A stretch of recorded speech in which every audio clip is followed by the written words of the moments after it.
Hello, Perth Jaywalker here with part 3 of a series on two-way traffic conversion. Firstly, an update on Barrack Street, where last time I beat a blue cat by foot. Last year, the right pocket of the northbound leg at the intersection with Wellington Street was right turn only. Sometime between then and March of this year, they've changed the layout, so you can now also go straight ahead in that pocket. Looking closely from the approaching side, you can still see remnants of the previous markings. They've figured out that trying to clear all straight-ahead traffic using only the left lane isn't such a good idea.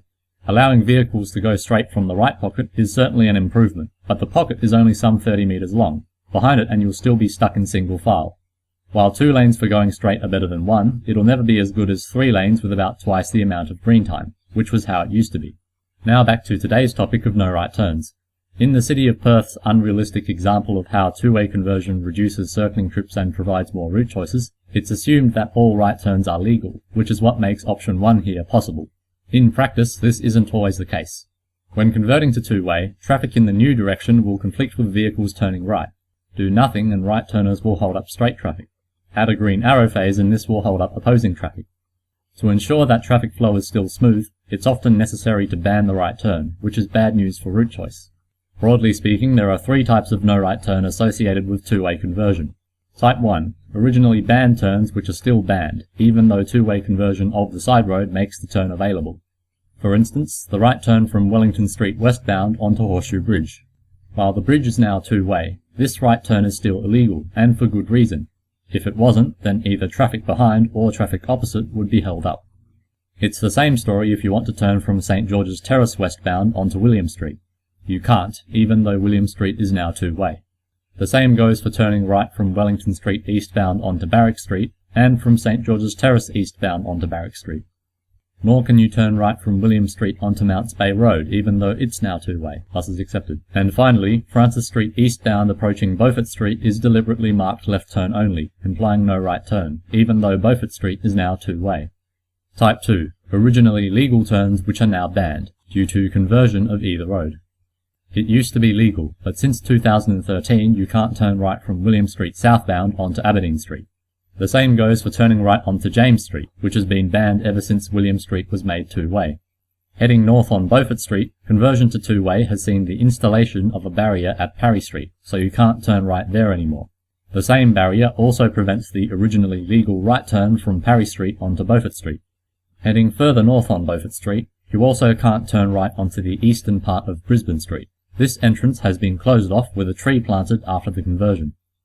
Type 3. Originally non-existent turns which are now banned, even though conversion of the road brings the turn into existence. And by originally non-existent, I mean that the turn didn't exist when the road was one way. Heading in the new direction north up William Street, only buses can turn right onto Wellington Street. Continuing north to the intersection with James Street, nobody can turn right, and the same goes for the intersection with Aberdeen Street. Heading west along the Esplanade, the right turn onto William Street is banned.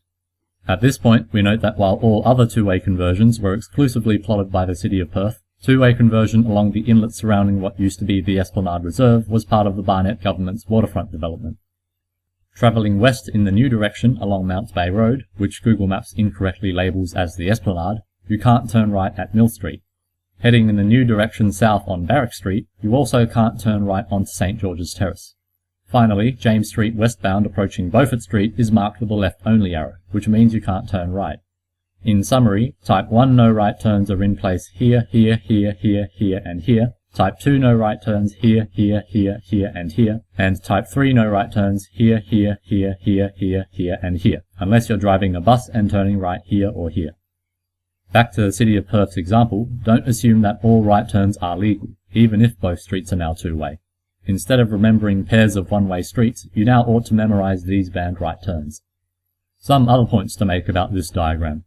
Firstly, nowhere in Perth City could you find such a configuration of one-way streets. Most streets between a one-way pair were two-way, and if they weren't, it was because they formed another one-way pair or they were too narrow. Assuming instead that all side streets are two-way, the shortest one-way route here is actually quite reasonable. Secondly, if you're looking for on-street parking, you'll be doing circling trips anyway. On the other hand, if you're leaving an on-street parking bay, it's not always practical to make a U-turn, for instance on William Street, which is now just one lane in each direction and not wide enough for such a manoeuvre. Chances are you'll need to drive off in the same direction as your car is parked, so one of the two route options here isn't an option. Since U-turns are illegal at traffic lights, you'll need to go around the block to change direction, which is what you do in a one-way system anyway. Finally, if you're going far, the supposed reduction of circling trips is of little benefit. In fact, if we reverse the journey drawn here, the one-way route doesn't involve any circling at all. Now, two-way traffic conversion introduces extra traffic light phases. When travelling, average speed is lower than maximum speed because part of the journey is made up of stoppage time at traffic lights. Two-way traffic conversion decreases average speed not by actually making you go slower, but by making you stop longer and more often at red lights. The further your journey is, the more extra stoppage time you'll encounter, and at some point this will outweigh the time saved by reduction of circling trips, which doesn't change with journey distance.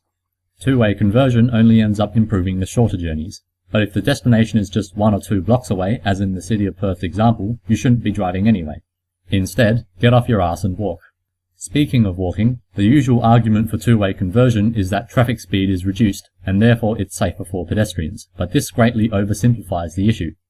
As mentioned earlier, conversion reduces average speed by introducing extra stoppage time, but in the collision it's the instantaneous speed which determines the chances of survival, not the average speed. Altogether, we're left with lower average speed and longer commute times, but not necessarily safer pedestrians, who now need to manage traffic moving in more directions than before. So, if you're walking, remember to look both ways before you cross, and if you're driving, remember these banned right turns. For more of me rambling on about two-way streets, see the first video.